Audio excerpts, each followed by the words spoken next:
hoy la unidad número 6, donde vamos a estudiar los tanques de almacenamiento de agua. El objetivo que perseguimos con esta unidad es que ustedes aprendan todos los conceptos relacionados con los tanques de almacenamiento de agua que se colocan en los sistemas de distribución. Para comenzar con la unidad de tanque, vamos a ver en primer punto la definición de un tanque de almacenamiento, que se define como tanque de almacenamiento, y dice que los tanques de almacenamiento de agua son depósitos que se construyen en el sistema de distribución para garantizar un mejor servicio del mismo.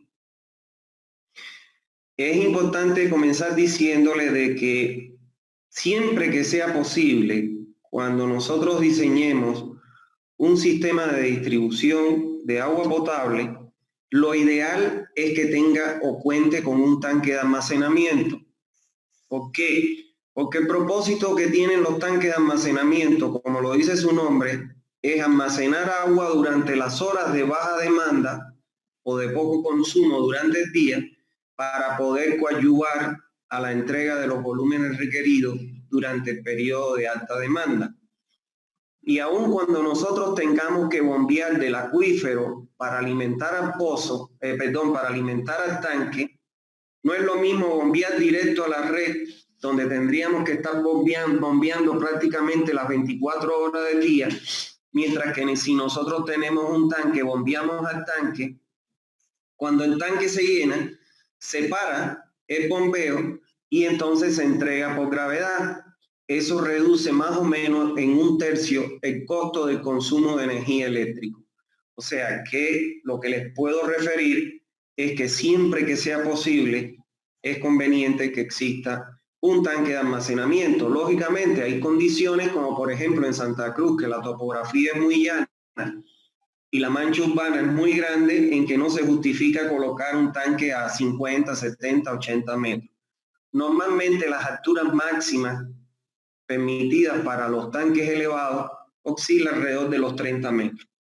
Más de 30 metros ya no se justifica y se pasa entonces al sistema de bombeo directo desde el acuífero hasta la red. Los tanques, como podemos ver aquí, este es un tanque típico, inclusive de los que tiene también las cooperativas acá, que es un tanque elevado, y también los tanques pueden ser superficiales, cuando están sobre la superficie, o semienterrados. ¿Está claro? Estos tanques elevados se presentan en topografías llanas, y estos tanques que son superficiales o apoyados o semienterrados se presentan normalmente en topografías abruptas. Por ejemplo, un ejemplo de ello pueden ser aquí los valles, donde tenemos los cerros y entonces en el cerro captamos el agua, la almacenamos en el tanque y la población se encuentra en una cota mucho más baja y se puede distribuir por gravedad. ¿Cuáles son las funciones que tienen los tanques de almacenamiento? En primer lugar, como les decía, almacenar una determinada cantidad de agua durante el periodo de baja demanda para utilizarla durante las horas de alta demanda. O sea, ¿cuáles son las horas de alta demanda? Vamos a ver que nosotros tenemos 3 picos bien marcados de consumo en el día. Un primer pico entre las 6 y las 8 de la mañana, donde todo el mundo se levanta para comenzar sus actividades diarias, claro, en día normal. Y un segundo pico cuando se llega a la hora de almuerzo, entonces ahí también hay otro consumo. Y el último pico, que es el mayor de todo, es durante las 6, las 8 de la noche, que es donde todo el mundo llega, se baña, cocina, muchas veces se lava ropa, entonces ahí se produce el pico mayor. Entonces los horarios no pico, el tanque se va llenando y en el horario pico contamos con un volumen para cualquier eventualidad o sobredemanda que exista en esa hora. Ahora, la segunda función que tienen los tanques es mantener una cierta cantidad de agua para situaciones de emergencia. No es menos cierto que el tanque va a contener un volumen que no es poco. Vamos a ver que los volúmenes que se manejan en los tanques son grandes, el orden de los metros cúbicos, Y entonces el hecho de tener almacenado esa agua, bueno, pues cualquier incendio, cualquier situación de emergencia de ese tipo, pues disponemos de un cierto volumen en el tanque para poder sofocar ese incendio.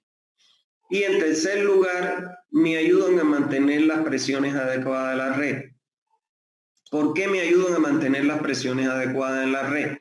Porque cuando yo calculo la altura que debe estar el tanque, a qué altura debo elevar el tanque, ese cálculo ya me permite que para esa altura yo voy a garantizar qué cosa, la carga necesaria para garantizar la presión adecuada en todos los puntos de la red. Entonces, desde el momento en que estoy partiendo de un cálculo hidráulico para poder calcular la altura real que debe tener el tanque, con eso ya yo voy a garantizar presiones en la red. Ahora vamos a ver cómo nosotros calculamos la capacidad o el volumen de un tanque de almacenamiento. Entonces, vamos a ver que para determinar el volumen del tanque de almacenamiento, nosotros vamos a tener que calcular 3 volúmenes según lo que nos establece la norma boliviana. Vamos a tener que calcular un volumen de regulación, un volumen de reserva y un volumen contra incendio. Y el mayor valor de estos 3 volúmenes, el que me dé el mayor valor, ese va a ser el valor que voy a adoptar como volumen del tanque. ¿Está claro? O sea que yo voy a calcular, para poder determinar cuál es el volumen o la capacidad de mi tanque de almacenamiento, voy a calcular un volumen de regulación, otro volumen de reserva y otro volumen contra incendio. Y el mayor de los 3 valores que me dé, ese lo voy a adoptar como el volumen del tanque de almacenamiento. Ahora vamos a ver cada uno de esos volúmenes. Por ejemplo, el volumen de regulación. ¿Qué cosa es el volumen de regulación? Bueno, es aquel que debe ser capaz de compensar las variaciones entre el gasto con el que la fuente alimenta el servicio y el gasto de consumo a cada instante. Y atiendan acá, podemos presentar en una red posible que se pueda presentar, que en el horario pico, o sea, el horario más crítico, que es entre las 6 y las 8 de la noche, en una población, se genere una demanda que sea superior a la capacidad que me da la fuente. Vamos a suponer que yo tengo una fuente y que yo calculé que el caudal que tengo que entregar a la red es de 5 litros por segundo.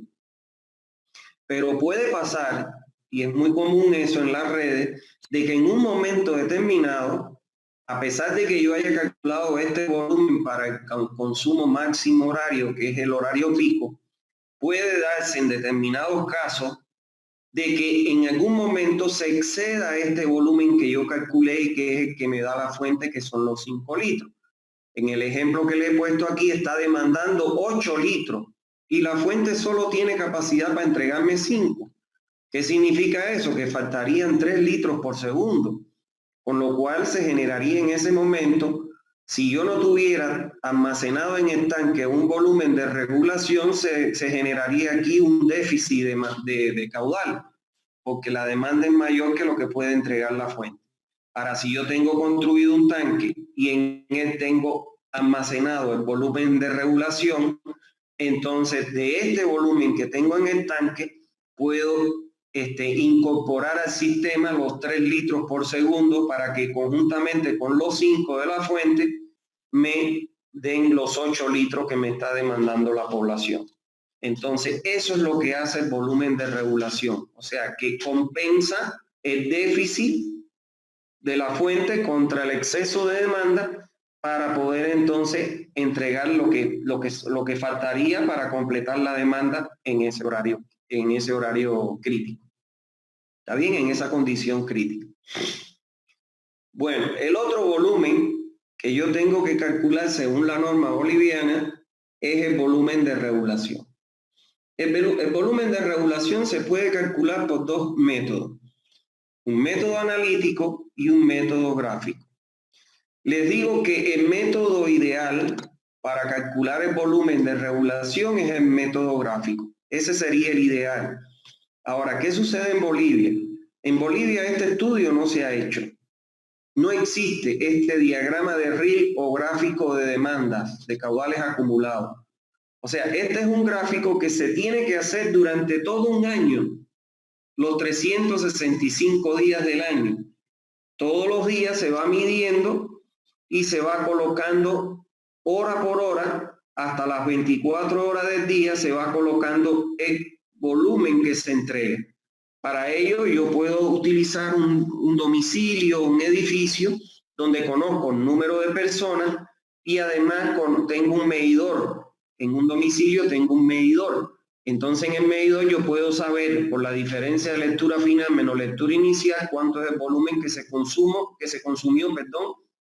durante la primera hora. Y así sucesivamente, y voy a construir un gráfico de este tipo, que como les decía, voy a tener 3 picos bien marcados, que son el de la mañana, el de mediodía y el de la noche. Entonces, con este gráfico yo voy a construir 365 días, 365 gráficos para cada día. Y después voy a sumar hora por hora y la voy a promediar. O sea, sumo los 365 valores de la primera hora, lo divido entre 365 y me da un promedio. Y así para las 24 horas y voy a obtener este gráfico que es el promedio. Entonces, si mi volumen de la fuente me da esto, lo que quede, el exceso que me quede por encima, fíjense ustedes aquí, ese va a ser el volumen que yo voy a tener que regular en el tanque. Ahora, ¿por qué la norma boliviana no contempla el método gráfico? Porque no existe este gráfico. ¿Está claro? No existe este gráfico. Y una vez, yo soy docente investigador y por mi investigación, yo dije que iba a hacer ese gráfico como resultado de mi investigación y iba a utilizar a 6 estudiantes para hacer su trabajo de tesis. Pero bueno, no me lo aceptaron y entonces no pudimos hacer ese gráfico en Santa Cruz. Pero este gráfico, lógicamente, habría que hacerlo, como mismo dice la norma, en los valles, en los llanos y en el altiplano. ¿Por qué? Porque van a ser 3 condiciones diferentes. Al no existir este gráfico en Bolivia, entonces Bolivia, que la norma, ¿qué es lo que recomienda? Recomienda el método analítico. ¿Y qué es lo que dice el método analítico según la norma de Bolivia? Que si el tanque yo lo voy a alimentar por gravedad, ¿qué quiere decir? De la fuente voy a sacar una tubería que alimente el tanque por gravedad. Eso solo se puede presentar, por ejemplo, en casos de que tengamos en los valles donde tengamos elevaciones y la población esté mucho más baja. Entonces, si voy a alimentar el tanque por gravedad, me dice que calcule el volumen de regulación entre el 15 y el 30%, por eso que pongo 0,15 y 0,30, de el volumen máximo diario. Y este volumen máximo diario yo lo voy a calcular multiplicando ¿qué cosa? El caudal máximo diario, que ya ustedes lo saben calcular, que es el caudal medio por K1, multiplicado por el tiempo, y como estábamos hablando de día, lo vamos a multiplicar por un día. El tiempo va a ser un día. Y si el sistema va a ser alimentado por bombeo, por ejemplo, un tanque elevado, y voy a sacar el agua de un acuífero y lo voy a alimentar por bombeo, entonces en ese caso, en esa condición, calcula el volumen de regulación entre 15 y el 25% del volumen máximo diario, que puedo obtenerlo de igual manera multiplicando el caudal máximo diario por el tiempo, que sería igual a un día. ¿Está claro? Entonces, este método es el ideal porque este gráfico me da ¿qué cosa? El consumo real de la zona donde yo estoy. Al no existir en Bolivia, entonces recomienda la norma boliviana usar el método analítico. ¿Cuál es el problema que yo le veo a este método analítico? Y es que ustedes también podrán afirmarlo y estar de acuerdo conmigo. Yo me pregunto, ¿cuándo voy a adoptar punto 15 o cuándo voy a adoptar punto 30 o cuándo voy a adoptar un valor intermedio? Porque no es lo mismo multiplicar por punto 30 que multiplicar por punto 15. Voy a tener el doble de volumen de regulación si multiplico por punto 30. Entonces eso Es lo único que el inconveniente que yo le veo. Y bueno, la norma boliviana te dice entre punto 15 y punto 30 y deja criterio del proyectista el valor que pueda tomar. Entonces, la única condición que tiene el proyectista es, bueno, ¿dónde estoy? En las grandes ciudades, bueno, me voy por punto 30. ¿Dónde estoy? En pequeñas comunidades me voy por punto 15. Y el otro mecanismo que uno tiene para tomar una decisión es, tengo los recursos para construir un tanque de esa magnitud, me voy por punto 30. No lo tengo, bueno, me voy por punto 15. ¿Está claro? Entonces, de esa forma se calcula este volumen de regulación. Ahora, el otro volumen que yo tengo que calcular es el volumen contra incendio. Este evidentemente es un volumen que está destinado a garantizar un abastecimiento de agua en caso de que se produzca una emergencia, por ejemplo, un incendio en el área de cobertura. Todos ya sabemos que el agua que se emplea para los incendios, que los bomberos utilizan para los incendios, lo sacan de la red de distribución a partir de lo que se conoce como un hidrante, de los hidrantes que se colocan en las esquinas de las calles. Ya lo vamos a aprender acá. Entonces, lógicamente que tengo que garantizar, según la norma, un cierto volumen almacenado en el tanque para estos casos de emergencia. Como ya vimos en la clase anterior, cuando aprendimos a calcular el caudal de incendio, dijimos que ese volumen se considera a partir de un tiempo de duración de un incendio de 2 horas. O sea, la norma boliviana dice que para calcular este volumen de incendio, multiplique el caudal de incendio que aprendimos a calcular en la clase anterior por un tiempo. Y este tiempo dice que adoptes 2 horas. ¿Por qué? Porque el equipamiento que existe en Bolivia, según ellos, está permite que cosa que no dure más, un incendio no dure más de 2 horas.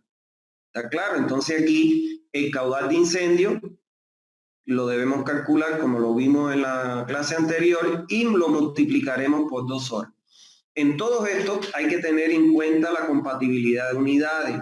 Si yo tengo mi caudal en metros cúbicos por segundo, no puedo multiplicar por 2 horas. O llevo el caudal a metros cúbicos hora o llevo el tiempo a segundo. ¿Está bien? No podemos multiplicar hora por segundo ni minuto por hora. Eso tiene que quedarles claro a ustedes. Tenemos que ser compatibles con las unidades. Entonces, de esta manera nosotros calculamos el segundo volumen, que es el volumen contra incendio. Ya hemos calculado dos, el de regulación y el de incendio. Nos falta el tercero, que sería el volumen de reserva.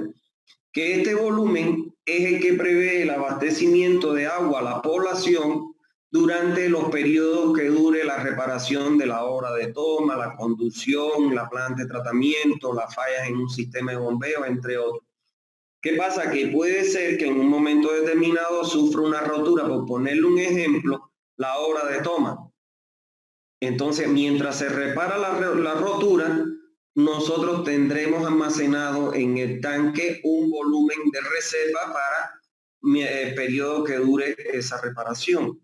Entonces, lo que recomienda la norma es que dice que se debe almacenar un volumen de reserva para un tiempo máximo de 4 horas. ¿Qué significa eso? Que en 4 horas la norma presupone de que las empresas tienen el equipamiento, tienen las tuberías, el personal, etcétera, tan capacitado que para cualquier reparación no dure más de 4 horas. Entonces, por eso, para calcular este volumen de reserva, nosotros multiplicamos otra vez caudal máximo diario, que es el medio diario por K1, donde K1 es el coeficiente de irregularidad diaria, ¿se acuerda? Multiplicado por T, donde T aquí se adopta igual a 4 horas por las razones que les decía. Entonces, de esa manera ya nosotros vamos a tener 3 volúmenes que hemos calculado. Entonces vamos a tener 3 valores. Por ejemplo, 60, 58 y 55. ¿Cuál va a ser el valor definitivo que vamos a adoptar como volumen de nuestro tanque es mayor de los 3. En este caso le dije 60, 58 y 55, el volumen del tanque va a ser igual a 60 metros cúbicos. ¿Está claro? Es mayor de los 3. Bueno, vamos a hablar ahora acerca de la ubicación de los tanques de almacenamiento, o sea, dónde se deben localizar los tanques de almacenamiento que se colocan en las redes de distribución. Y dice, los tanques de almacenamiento se localizarán lo más cerca posible de la red de distribución. Supongamos que esto que está mallado aquí es la red. Entonces, a mí no me conviene colocar un tanque de almacenamiento aquí donde está la fuente. ¿Por qué? Porque le estoy aumentando la pérdida en el trayecto desde la fuente hasta que llegue a la red y de la red hasta el nodo crítico, que es el nodo más alejado donde existe menos presión. Entonces, ¿para qué le voy a incrementar una pérdida de carga? Que eso me va a, ¿qué cosa? A incrementar la altura del tanque. Y un tanque, mientras más alto, me gasta más hormigón y lógicamente me encarece más mi obra. Entonces, el tanque siempre tiene que estar dentro del área de cobertura, dentro del área de cobertura, no alejado del área de cobertura. De preferencia, conviene situar los tanques en el punto opuesto al ingreso del agua de la fuente. Claro, no siempre se va a poder colocar en el punto opuesto. Por donde ingresa el agua de la fuente se le llama en el argot técnico de la ingeniería sanitaria la cabeza de la cola, de la red, perdón. Y en el punto opuesto se le llama la cola de la red. Entonces, lo ideal es que siempre se coloque el tanque en el punto opuesto a donde ingresa el agua, es decir, en la cola de la red. Ahora, ¿qué pasa? Que no siempre lo voy a poder colocar aquí, porque va a depender de qué, va a depender de la topografía de la zona. Y yo, dentro del área de cobertura, siempre voy a colocar el tanque, y escúchenlo, siempre voy a colocar el tanque en el punto más alto de la red. Porque mientras yo coloque el tanque en el punto más alto, aun cuando no puede entregar por gravedad y no lo pueda apoyar sobre el terreno y lo tenga que sobrelevar, la sobrelevación va a ser menor que si lo colocara en el punto más bajo de la red. ¿Me entienden? Entonces, no siempre el punto más alto de la red va a ser igual a coincidente con la cota, va a ser igual o va a ser coincidente con la cota más alta de todo el área de cobertura. Ahora, ¿por qué se prefiere colocar siempre en el extremo opuesto al ingreso del agua? Por esta razón, porque el comportamiento de las presiones, como por aquí, vamos a suponer que esta es la cabeza de la red.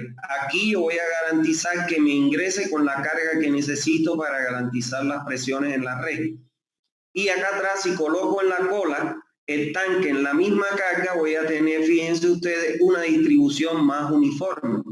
Sin embargo, si yo coloco el tanque aquí, entonces voy a tener, ¿qué cosa? Una distribución que va a ir disminuyendo y es menos uniforme que esta que tengo cuando lo coloco en la cola de la red. ¿Está claro? Después vamos a ver que colocarlo aquí es otra ventaja porque me disminuye los diámetros de la red y lógicamente me disminuye el costo de la red, pero lo vamos a aprender más adelante. Bueno, vamos a ver los tipos de tanques de almacenamiento que nosotros podemos encontrar. Nosotros podemos encontrar en los sistemas de distribución de agua dos tipos de tanques.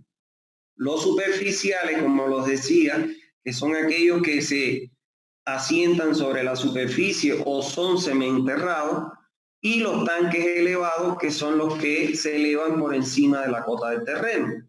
¿Está claro? Esos son los dos tipos de tanques que comúnmente nosotros vamos a encontrar. Ahora bien, vamos a ver algunas recomendaciones de los tanques superficiales que hay que tomar en cuenta, y esto es muy importante que ustedes le presten atención. Dice, en tanques unitarios, ¿qué significa tanques unitarios? Cuando yo coloco un solo tanque en mi sistema de distribución, obligatoriamente yo tengo que colocar un bypass, una tubería de bypass Fíjense ustedes, miren, por aquí vendría el agua de la fuente. Esta es la tubería de entrada al tanque para llenarla. Esta sería mi tubería de salida. Si yo no tengo esta tubería que me une la entrada con la de salida, esta tubería que une la entrada con la salida, se le llama tubería de bypass. Si yo no tuviera esa tubería, cuando yo voy a limpiar el tanque, cuando yo le voy a dar mantenimiento o repararlo, si yo no tengo esta tubería, yo tengo que cerrar el ingreso y cerrar la salida, y cuando se vacíe el tanque, mientras dure la limpieza, el mantenimiento y la reparación, yo no puedo entregar agua a la red porque no tengo por dónde desviarla. Si ella solo entra por aquí, sale por aquí, si yo le estoy cerrando la entrada para limpiarla, entonces no tengo cómo desviar el agua a la red. Ahora bien, si yo le coloco una tubería que une la entrada, el ingreso con la salida, y le coloco una válvula, cuando yo vaya a limpiar el tanque, ¿qué es lo que yo hago? Cierro la entrada, cierro la salida, abro la válvula de bypass y el agua que viene de la fuente pasa directo a través de esta tubería hacia la red de distribución. Entonces, mientras dure la limpieza del tanque, yo puedo estar abasteciendo la población hasta que se restablezca el recorrido normal, que es ingresando y saliendo del tanque. Ahora bien, la tubería de rebose, ¿qué cosa es la tubería de rebose? Es esta que está aquí. La tubería de rebose, la solera del tubo, yo la voy a colocar con el nivel máximo de agua en el tanque. ¿Cuál va a ser el nivel máximo de agua en el tanque? El que me garantice el volumen que yo calculé el mayor de los tres que vimos anteriormente. De manera tal que a mí no me interesa que cuando el agua supere este nivel se llene el tanque, porque si se llena el tanque me puede suspender la tapa. Y si me suspende la tapa, pues lógicamente puede empujármela, y lógicamente si es un tanque elevado, imagínense que caiga a una altura de 30 metros, lo que coja abajo lo mata. Entonces yo tengo que colocar una tubería de rebose, que es esta que está aquí, con descarga libre. Fíjense que no tiene válvula, de manera tal que todo lo que exceda a este nivel, el agua que exceda, se vaya por esa tubería de rebose. Esa tubería de rebose descarga a la tubería de limpieza del tanque, pero fíjense que aguas abajo de la válvula, para que permita todo el tiempo la descarga libre en caso de excedentes de agua. Ahora, se deben instalar válvulas de compuesta en todas las tuberías, a excepción de la tubería de rebose. Miren, se instala válvula de compuesta en la tubería de entrada, se instala válvula de compuesta en la tubería de salida, se instala válvula de compuesta en la tubería de bypass y se instala válvula de compuesta en la tubería de limpieza. Pero fíjense ustedes que en la de rebose es con descarga libre y sin válvula, por las razones que les decía. Este tipo de tanque deberá tener una cubierta protectora con tapa de acceso sanitario y con tapa de acceso sanitario. Miren acá, todos estos tanques de agua potable, el agua que llega aquí ya es un agua que está potabilizada en una planta. Entonces yo no puedo tener el tanque destapado en contacto con la atmósfera, porque se puede contaminar el agua de nuevo. Entonces estos tanques todos son tapados y tiene un acceso o un orificio que normalmente es de 60 por 60 hasta 1 metro por 1 metro máximo, que lleva una tapa sanitaria. Y esto es ¿para qué? Para que los operarios puedan, a través de este ingreso, acceder al interior del tanque para hacer limpieza, mantenimiento o reparación. 5. Deben incluirse accesorios tales como, fíjense, en la parte superior, en la tapa, se colocan sistemas de ventilación, que son unas tuberías de 2 a 3 pulgadas con una T y 2 codos de 90, que se colocan para que por ahí ventile el tanque. ¿Qué pasa? Que el agua que yo siempre almaceno pierde calidad. Un agua almacenada pierde calidad, indiscutiblemente. En el interior de este tanque se me pueden formar algas, se me pueden formar hongos, los sedimentos que van a quedar atrapados en el fondo le pueden transmitir olor y sabor. Entonces, en un agua, para que sea un agua de muy buena calidad, mientras más oxígeno disuelto tenga un agua, el agua es de mejor calidad. Por eso es que tengo que colocar estas ventilaciones para por ahí poder ingresar el aire y atraparlo a través de la superficie, puede ser atrapado por el agua y mejorar su calidad. Ahora, estas ventilaciones deben llevar unas mallas milimétricas, porque por ahí se me pueden ingresar insectos, cucarachas, bueno, todo lo que ustedes conocen y me puede contaminar el agua. ¿Está bien? Ahora, deben tener escaleras de acceso. Estas escaleras que tienen, sobre todo los tanques todos los tanques tienen que tener escaleras, pero esta de los tanques superficiales se le llaman escaleras marineras. ¿Qué significa eso? El hombre viene por aquí, el operario sube a la tapa del tanque, saca la escalera, por lo que las escaleras generalmente son de aluminio, son de poco peso, saca la escalera y cuando destapa aquí, coloca esa misma escalera para acceder al interior del tanque. Deben tener abertura de acceso, como les dije, para ingresar al tanque, hacer su mantenimiento y su limpieza. Y todas las válvulas deben estar, las que están enterradas, deben tener una cámara de válvulas para aislar la válvula del terreno, como lo vamos a estudiar más adelante. Ahora bien, estos tanques pueden ser de hormigón armado, generalmente son de hormigón armado, de mampostería y ladrillo para el caso de las redes no se justifica porque no soportarían los esfuerzos, ustedes saben más que yo de eso. Pueden ser de acero, hoy en día ya no se construyen tanto los de acero porque le pueden transmitir óxido de hierro, le pueden transmitir óxido de hierro al agua y entonces atentar contra su calidad. De asbesto, cemento, esos son los más que se utilizan, pero para el caso de domicilio, fibrocemento, igual como los de plástico que se utilizan en los domicilios y eso. Ahora bien, vamos a ver ahora algunas recomendaciones sobre los tanques elevados. En primer lugar, el nivel mínimo del agua que coincide con la cota de solera de la tubería de salida del tanque, como bien dice ahí, tiene que ser suficiente para que me garantice las presiones adecuadas en la red. Fíjense ustedes que yo la entrada la separo del fondo del tanque, ahorita la vamos a ver la recomendación, mínimo unos 10 centímetros. ¿Para qué? Para que los sedimentos que queden atrapados aquí en el fondo del tanque no se escapen por la salida, por la tubería de salida.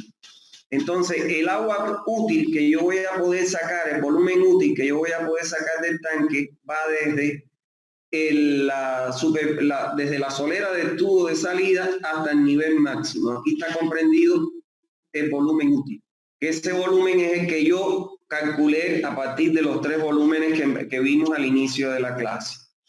Entonces, esta altura tiene que ser suficiente, o sea, este nivel tiene que ser suficiente como para que me garantice la presión en todos los puntos de la red. Las tuberías de rebose y de limpieza se conectan a un nivel que sea accesible, o sea, que el hombre pueda llegar ahí, puede ser inclusive aquí, siempre y cuando la escalera me permita, aquí puedo tener una plataforma para operar la válvula de limpieza, o puede ser que lo coloque acá abajo, pero se conecta la tubería de rebose aguas abajo de la de limpieza. ¿Para qué? Para que siempre tenga la descarga libre con las mismas razones que vimos en el tanque superficial. Igual que en el tanque superficial se instalan válvulas en todas las tuberías, a excepción de la de rebose. Mira, válvula en la tubería de entrada al tanque, válvula en la tubería de bypass, válvula en la tubería de salida y válvula en la tubería de limpieza. Fíjense ustedes que la única que no tiene válvula es la de rebose. Deben ser construidos igual que los superficiales con una cubierta protectora y una tapa o un acceso que ya les dije que podía ser de 60 por 60 hasta 1 metro por 1 metro para que se pueda acceder al interior del tanque para hacer su limpieza, reparación o mantenimiento. Sexto, deberán incluirse accesorios tales como, bueno, la ventilación. Generalmente la ventilación que se colocan son unas escotillas en laterales que deben estar cubiertas, como ya les dije, con malla milimétrica para que no ingresen los insectos. Escaleras de acceso, bueno, aquí vamos a verlo ahorita en unos tanques, las escaleras de acceso hasta la parte superior del tanque, abertura de acceso para ingresar al interior, cámaras de las válvulas que estén enterradas se colocan en cámara, deben colocarse para rayos porque estos tanques se encuentran, ya les dije, puede ser hasta 30 metros y lógicamente los rayos pueden caer sobre esta instalación. Entonces se coloca un pararrayo con conexión a tierra para evitar problemas eléctricos. Y además, como estos tanques van a 30 metros, se deben colocar señalizaciones lumínicas avisándole a la aviación que ahí hay un objeto a esa altura. Estos tanques pueden construirse de hormigón armado, de hormigón pretensado, posttensado, asbesto cemento, fibra de vidrio, acero, entre otros. Generalmente son de hormigón armado. En los tanques de regulación se colocarán dispositivos que permitan controlar el nivel máximo y el nivel mínimo. En estos tanques se coloca al ingreso un sistema de flotación eléctrico que cuando llega al nivel mínimo le da la orden a la bomba que arranque para llenado del tanque, y el flotador eléctrico cuando llega al nivel máximo le da la orden a la bomba que se apague. Entonces tienen que tener un mecanismo de regulación porque si no tendríamos que tener un hombre ahí arriba con esta escotilla abierta vigilando que hoy enciende la bomba, apaga la bomba, sino que son automatizados. Aquí podemos ver, miren ustedes acá, este es un tanque superficial. ¿Por qué? Porque el fondo está apoyado sobre la superficie del terreno. Este es un tanque semienterrado. Aquí vemos tanques elevados. Esta es la escalera de acceso que les decía. Fíjense ustedes que se le colocan para que el operario, pues si le da mareo, le da cualquier vacío, bueno, pues entonces no se vaya para atrás, choque con esta estructura. Y aquí la volvemos a ver. Fíjense ustedes esta tubería que se ve aquí en la parte superior donde tengo puesto yo el puntero. Esa sería la tubería de rebose del tanque. Esta que está aquí abajo, que conecta la tubería de rebose, es la tubería de limpieza. Esta que está aquí, esta sería la tubería esta sería la tubería, esta que está aquí, perdón, sería la tubería de llenado del tanque. ¿Ves? Esta sería la tubería de llenado de mi tanque. Aquí está la de limpieza, la de rebose y la tubería de llenado. ¿Está claro? Entonces,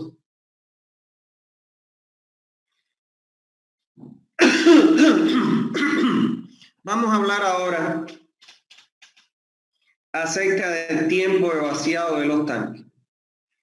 Los tanques, como vamos a ver en la última unidad, los tanques mínimamente deben ser limpiados una vez al año, preferiblemente 2 veces al año, o sea, cada 6 meses. ¿Por qué deben ser limpiados y desinfectados? Porque se pueden producir hongos, algas en su interior, hongos en las paredes, algas en la superficie del agua, etc. Pero además se pueden acumular sedimentos en el fondo del tanque que con el tiempo le transmiten olor y sabor al agua. Entonces se deben limpiar. Para limpiar el tanque hay que vaciarlo, hacer la limpieza de desinfección, como vamos a ver con lavandina o con cloruro de calcio, y entonces se llena, se deja un rato con eso. ¿Para qué? Para que el agua absorba la lavandina que está entre los poros y se vuelve a vaciar y después se vuelve a llenar. Entonces, como ustedes pueden ver, estamos hablando, no sé, de 40, 50, 60 metros cúbicos de agua que no se vacían en un rato. Entonces, lo que recomienda la norma para agilizar esta actividad y que el tanque no esté muchas horas, en este caso días fuera de servicio, es que dice que el tiempo de vaciado de los tanques, el tiempo no debe superar las 2 a 4 horas. Preferiblemente si es que el vaciado del tanque se realiza a las 2 horas. ¿Está claro? Como tengo que vaciar y llenar el tanque unas 3 veces, estaríamos sumando 3 por 2 serían 6 horas. Entonces no es lo mismo, 3 por 4 serían 12 horas. Ahora bien, ¿cómo yo calculo este tiempo de vaciado del tanque? Bueno, la norma dice que va a ser igual a este cociente que tengo aquí en esta ecuación, donde dice que va a ser igual a 2 que multiplica S. ¿Quién es S? El área de la superficie mojada del tanque. O sea, es el área en planta de la superficie mojada del tanque. Si tengo un tanque rectangular es ancho por largo, cuadrado igual, y si tengo un tanque circular es pi de 2 sobre 4, donde D sería el diámetro de la superficie mojada del tanque. Que multiplica la raíz cuadrada de H, donde H es la carga sobre el desagüe. ¿Cuál va a ser el desagüe de fondo? Por donde voy a vaciar el tanque va a ser por la tubería de limpieza. Ahora, hay tanques que tienen la tubería de limpieza por el fondo, que es lo común, pero hay tanques que tienen la tubería de limpieza por un costado.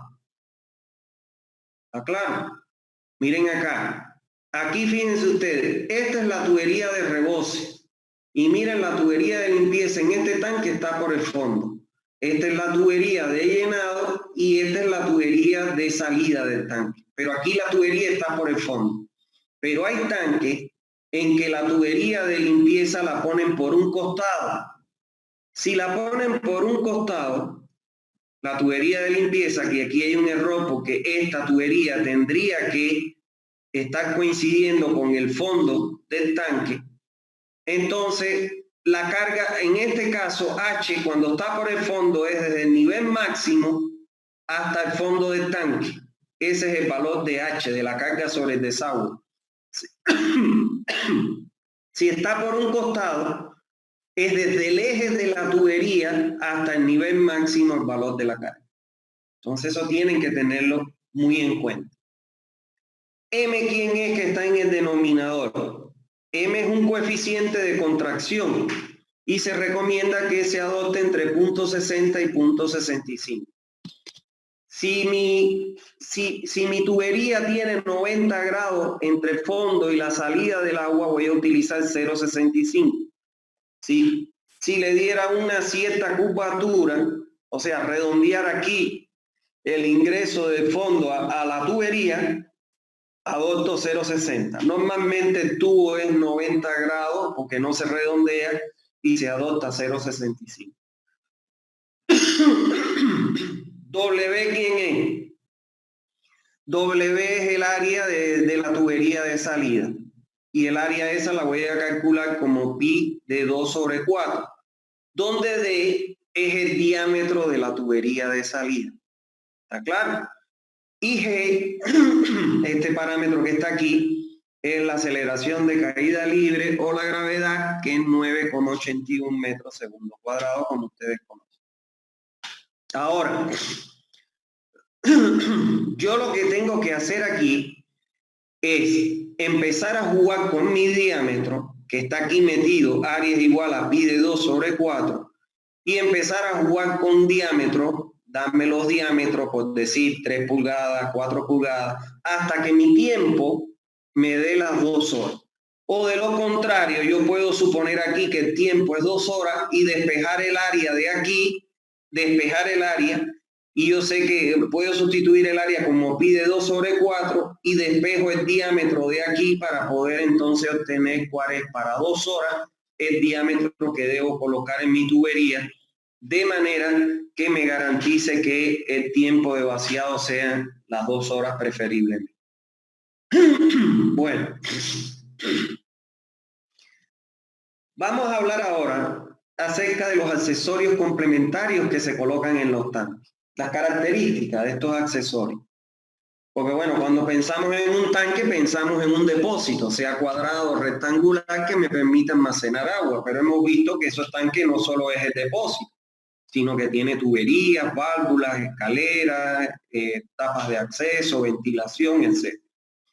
Entonces, vamos a hablar un poquito de la tubería de entrada, que es esta que está aquí. Dice, el diámetro que tiene que tener la tubería de entrada va a ser igual al diámetro que trae la tubería de aducción. ¿Está claro? O sea, vamos a suponer que yo tengo una bomba, que estoy sacando el agua del acuífero y el diámetro de la bomba es de 4 pulgadas, pues yo voy a mantener el diámetro de 4 pulgadas. ¿Está bien? Y le voy a colocar, como ya vimos, una válvula siempre para poder aislarlo en caso de mantenimiento y reparación.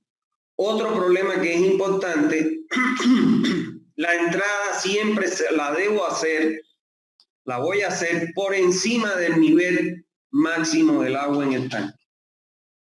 O sea, la descarga de la tubería de entrada, la solera, va a estar entre 7 y 10 centímetros por encima del nivel máximo del agua en el tanque, para que la descarga sea libre. Porque el agua al caer sobre la otra que está almacenada me crea una turbulencia y me permite atrapar el aire y el oxígeno y oxigenar el agua como tal.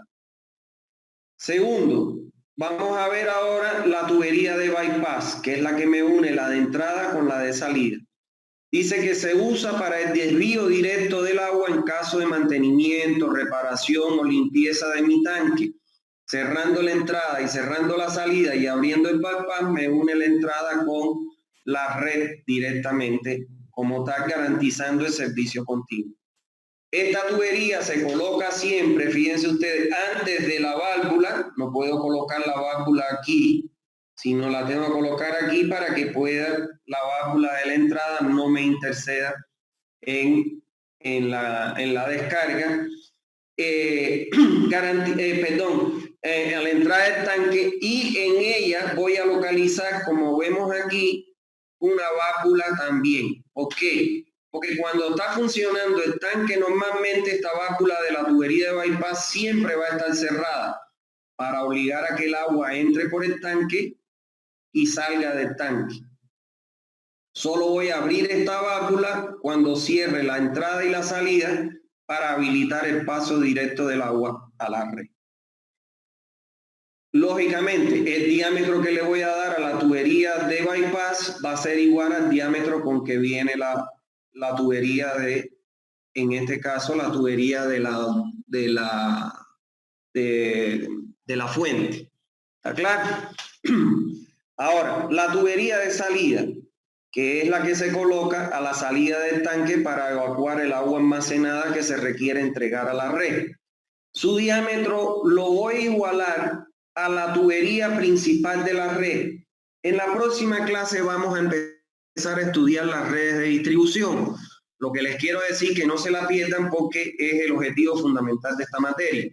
Entonces vamos a ver que el tanque va a entregar el agua a la tubería principal de la red. O puede ser que sea a una tubería intermedia. Yo voy a igualar el diámetro de la tubería del tanque al diámetro en que la voy a conectar, de la tubería en la cual la voy a conectar en la red. ¿Está claro? Entonces, si yo voy a conectar esta tubería en una de 6 pulgadas, le voy a poner salida de 6 pulgadas. Si la voy a conectar en una de 4, le pongo 4 pulgadas. O sea, que siempre le voy a poner el diámetro de la tubería que voy a conectar la salida del tanque en la red. ¿Está bien? Y le voy a colocar una válvula a la salida para poder aislar el tanque durante el tiempo que dure la limpieza y el mantenimiento. Y ustedes dirán, ¿y por qué le tengo que colocar una válvula aquí? Porque el agua, fíjense que esto es flujo a presión, si no me ingresaría por aquí al tanque. Porque todo este sistema trabaja a presión. La tubería de salida se debe ubicar con una separación del fondo, fíjense, este es el fondo del tanque, una separación de D2 a D3, generalmente es la mitad del diámetro del tubo de salida. Si la mitad del diámetro del tubo de salida mediera menor a 10 centímetros, imagínense ustedes, por ejemplo, una tubería de 4 pulgadas, la tubería de 4 es de 10 centímetros. Cuando lo divido entre 2, me da 5 centímetros. Menor a 10, la separación mínima por norma es de 10 centímetros. ¿Está claro? Si de 2 me diera mayor a 10, coloco de mitad, la D sobre 2. Pero si me diera menor a 10, adopto 10 como valor mínimo siempre. Y en planta, siempre la tubería de salida se ubica en el eje del tanque. Visto en planta, este es el eje del tanque, coincide con el eje de la tubería de entrada y coincide con el eje de la tubería de salida. Los ingresos al tanque siempre se deben hacer por el eje igual que la salida. ¿Está claro? Bueno, los dispositivos de limpieza. Cuando los tanques tengan una capacidad mayor a 20 metros cúbicos, deben contar con una cámara de limpieza ubicada por debajo del nivel de solera del tanque. Es esto que está en color amarillito aquí. Esa es una cámara que se construye para que, como los tanques ya tienen más de 20 cubos, se convierte en un sedimentador y entonces aquí van a sedimentar todos los sólidos. Recuérdense ustedes que el agua potable, según la norma, admite hasta 1000 miligramos por litro de sólidos totales, lo cual se va a sedimentar. Entonces, como si se hiciera un doble fondo para que los sólidos se metieran en esa cámara y no estuvieran en contacto directo con el agua, transmitiéndole olor y sabor. Y siempre a fondo se le va a dar una pendiente del 1%, hacia la tubería de salida para que aun cuando se haga la limpieza, todo el agua y el churre de limpieza escurra hacia la tubería de salida. La tubería de limpieza se coloca en el fondo del tanque y la misma no puede descargar al alcantarillado sanitario, porque cuando usted calcula y aprende a calcular el alcantarillado sanitario no contempla este aporte de caudal, deben ser conectadas o al sistema de drenaje pluvial o sencillamente largarlo en un punto alejado y lo podemos infiltrar en el terreno, pero esa infiltración es alejada del tanque para que la humedad no provoque asentamiento diferencial en el tanque y me pueda fallar la estructura. La tubería de rebose. Todo tanque obligatoriamente tiene que contar con un tubo de rebose, donde la solera del tubo de rebose se hace coincidir, como les dije, con el nivel máximo del agua en el tanque. El objetivo de este tubo de rebose es que el exceso de agua por encima del nivel máximo siempre tenga un lugar por donde escapar libre y evitar que me puedan crear una subpresión sobre la tapa, suspenderla y lógicamente sacarla de su lugar. ¿Qué sucede? Que estos tanques todos están controlados por un sistema electrónico, con un flotador que cuando llega al mínimo arranca, cuando llega al máximo para. Ese sistema de control de niveles, como todo, puede fallar en algún momento. Y si fallara ese mecanismo de control de niveles, entonces, ¿qué puede pasar? Pues puede haber un rebose. Es lo mismo que en los tanques de los baños, de los inodoros. Tienen aquí un flotador que cuando llega al nivel mínimo se empieza a llenar y cuando llega al nivel máximo se para. Pero bueno, como todo mecanismo electrónico o mecánico puede tener fallas y entonces se prevé para ello esta tubería de rebose. Fíjense ustedes que no se coloca en ella ninguna válvula, se conecta abajo de la de limpieza para ser descargado lejos del tanque y no comprometer la estabilidad estructural del depósito. ¿Cómo yo voy a determinar el diámetro fíjense ustedes, el diámetro de la tubería de entrada igual al diámetro de la tubería de llegada proveniente, la conductora? El diámetro de bypass igual al diámetro de la entrada.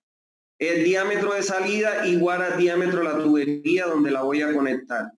El diámetro de la tubería de limpieza la calculo por la expresión que me garantice ¿qué cosa? Que el tanque pueda ser vaciado entre 2 y 4 horas. Ahora, ¿cómo yo calculo el diámetro de la tubería de rebose? Lo puedo calcular por intermedio de esta tabla que tengo aquí, donde en función de la capacidad del tanque, aquí puedo seleccionar el diámetro. Por ejemplo, hasta 5.000 litros, ese diámetro debe ser 2 pulgadas. Hasta 12.000, 3 pulgadas. Y mayores a 30.000 litros, debo colocar ese diámetro de la tubería de rebose de 6 pulgadas. Entonces, de esa manera, yo le doy el diámetro a esa tubería de rebose. La ventilación. Todo tanque, como les decía, debe estar ventilado para que por aquí pueda ingresar el aire y el oxígeno al tanque, o sea, el aire para oxigenar el tanque, puesto de que el agua que siempre tenemos almacenada pierde cualidad o propiedades producto de su almacenamiento. Entonces, para mejorar la calidad del agua, pues tenemos que hacer ingresar aire para que atrape ese oxígeno y mejore su calidad.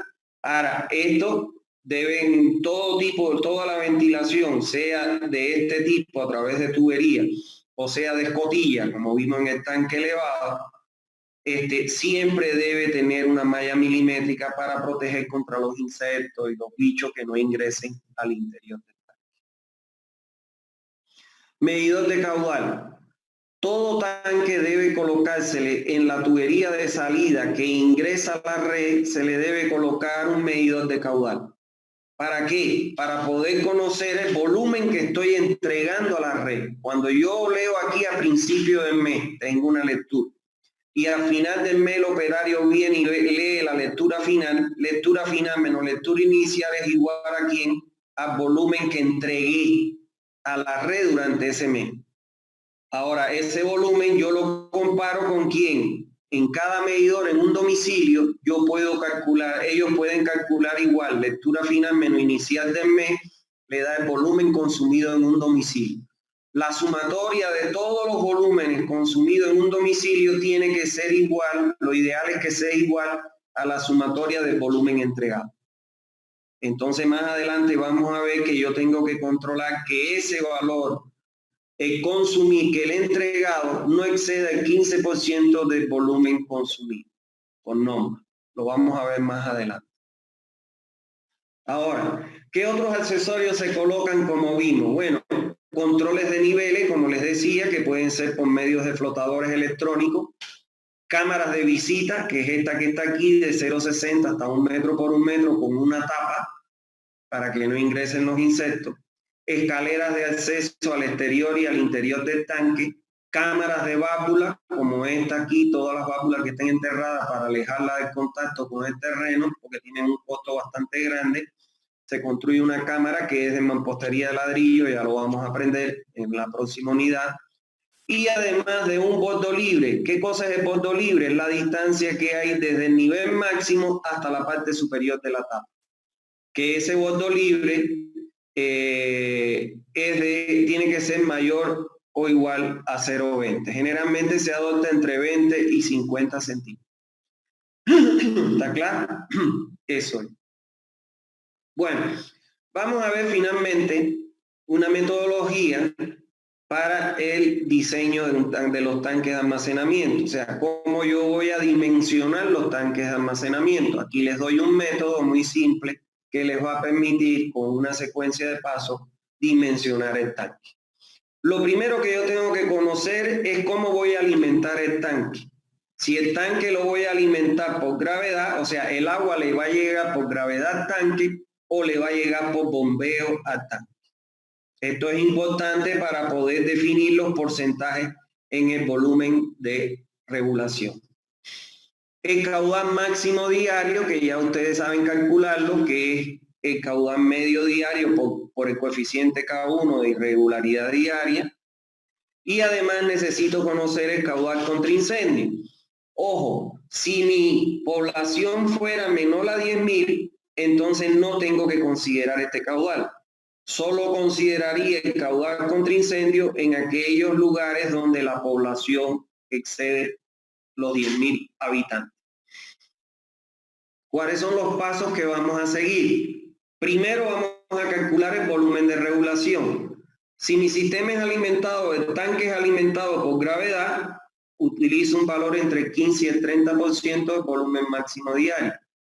Si es por bombeo, entre 15 y el 25%. Y el volumen máximo diario lo calculo multiplicando el caudal máximo diario por el tiempo, que es un día. Estamos hablando del volumen de un día. Calculo el volumen contra incendio. Este solo lo consideraría si es que mi población que voy a abastecer es mayor a los 10.000 habitantes. Va a ser igual al caudal de incendio, que ya vimos en la clase anterior cómo se calcula, por el tiempo que debe durar un incendio, que según la norma, los equipos que tienen los bomberos en Bolivia no deben tardar más de 2 horas en sofocar. Y en tercer lugar, calculo el volumen de reserva. Recuérdense que este volumen es el que yo tengo que tener almacenado para cualquier rotura, mantenimiento del sistema como tal.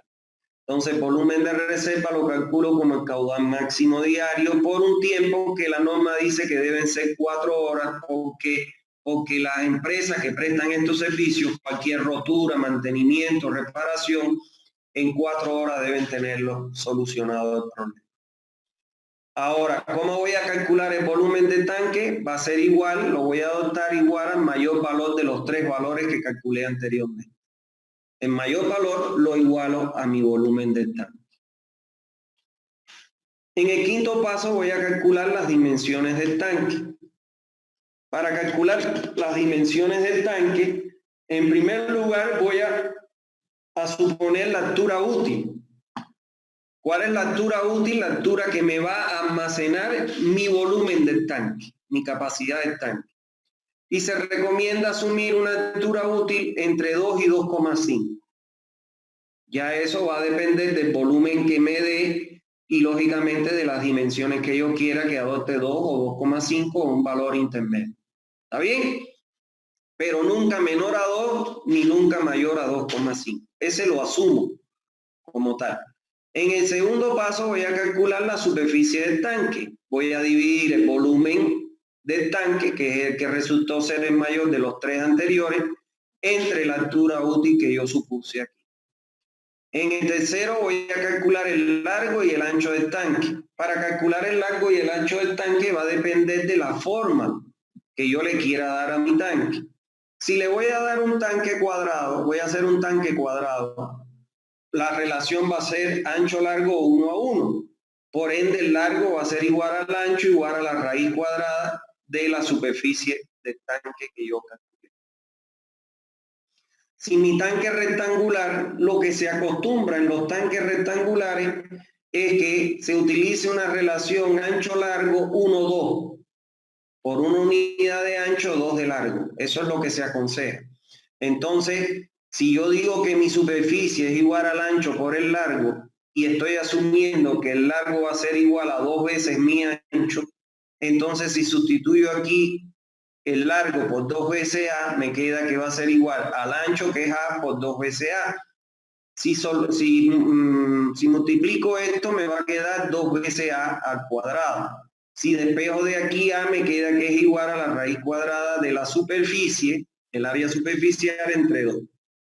Y el largo va a ser igual a 2 veces ese ancho. Si quiero hacer un tanque circular, entonces mi superficie va a ser igual a pi de 2 sobre 4. Si despejo de aquí el diámetro, me queda que va a ser igual a la raíz cuadrada de 4 veces la superficie sobre pi. Donde, bueno, pi es 3,1416 y ese es el ancho superficial que calculé anteriormente. Ahora, voy a suponer el punto libre del tanque. El punto libre lo supongo entre punto 20 y punto 30. Ya eso depende. Si no tengo mucho dinero para la obra, bueno, pues entonces adopto 0,20. Si tengo los recursos, puedo adoptar 30 centímetros. Ahora, suponer en el quinto paso, voy a suponer la altura libre desde el fondo del tanque hasta la solera del tubo de salida, que le llamo H1. Y eso tiene que ser mayor o igual a 0,10, o lo puedo calcular como D sobre 2, ¿se acuerdan? ¿No ves la separación que hay desde el fondo del tanque hasta la solera del tubo? Esto es de 2 o, en su defecto, mayor o igual a 0,10, a 10 centímetros. Entonces ya con esto voy a calcular ahora la altura total del tanque, que va a ser igual a ¿quién? A la separación que le doy de fondo a la solera del tubo. Como les dije, desde la solera del tubo hasta el nivel máximo voy a tener la altura útil donde tengo almacenado el volumen útil más el borde libre. Y aquí ya tengo dimensionado qué cosa, mi tanque, la altura total, el área, el ancho, perdón, el largo y la superficie. En este caso me estoy representando un tanque rectangular. Ahora bien, en el sexto paso voy a calcular el tiempo de vaciado del tanque. Si lo quiero hacer directo y no entrar en iteración, aquí yo puedo suponer qué cosa. Puedo suponer que el tiempo que me recomiendan de 2 horas, M, lo voy a adoptar como 0.65 cuando es el ingreso cuadrado. Esa es la superficie que hemos venido hablando, esta área superficial que calculé aquí, esta que está aquí. H es la altura, si la voy a colocar en el fondo, es la altura medida desde el fondo hasta el nivel máximo, que sería H útil más H1. ¿No ves? Y W aquí sería el área de la tubería de salida, que es pi de 2 sobre 4. Sustituyo W como pi de 2 sobre 4 y despejo D para el tiempo de 2 y directamente voy a obtener el diámetro. Y G 9,81. ¿Qué puede ser? Que cuando yo calcule el diámetro, vamos a suponer que me dio 2,7 pulgadas. Entonces no existe 2,7 pulgadas. Entonces yo lo que puedo adoptar es el diámetro inmediato superior, que sería en este caso 3 pulgadas. ¿Está claro? Eso es. En el séptimo paso voy a ubicar el tanque en mi red. Y para ubicar el tanque en la red, debo tener en cuenta las recomendaciones de que siempre lo debo colocar dentro del área de cobertura, fíjense ustedes, en el punto más alto de la red, o sea, la cota topográfica más alta de la red. Y bueno, preferiblemente, si es posible, cuando las condiciones topográficas me lo permitan, que lo pueda colocar en el extremo opuesto o la cola de la red. Como conclusiones del diseño, donde ya debo tomar en cuenta las recomendaciones acerca de esta estructura contenidas en esta unidad, o sea, donde ya debo considerar que debo colocar una tubería de entrada, una de salida, una de bypass, una de limpieza y una de rebose, con todas las características que ya aprendimos. Y además voy a tener ya un resumen de los resultados del diseño, donde voy a tener aquí el volumen útil, que fue el mayor de los tres, pongo su valor, la altura útil del tanque, que es la que yo supuse entre 2 y 2,5, la superficie, que fue la que calculé dividiendo el volumen entre la altura útil, el ancho del tanque, que fue el que calculé, como ya lo vimos, si era cuadrado o rectangular. En caso de ser circular es el diámetro lo que voy a colocar. El largo del tanque, el borde libre, que lo asumí entre 0.20 y 0.30. La altura del fondo del tanque hasta la invertida de la tubería de salida, que es de medio o mayor o igual a 0,10. La altura total del tanque, que va a ser, esa altura total del tanque va a ser la suma de H1 más el borde libre más la altura útil. Y la altura que va a estar separado del nivel del terreno al nivel mínimo del tanque, H tanque, que lo tengo aquí en rojo, porque eso todavía no lo sabemos calcular. Lo van a aprender a calcular cuando calculemos la red de distribución en la próxima unidad. Eso sería todo. Entonces vamos a pasar la lista.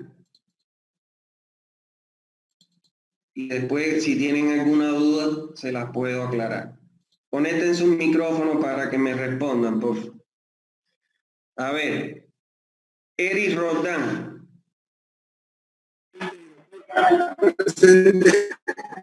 Presente. Perdón.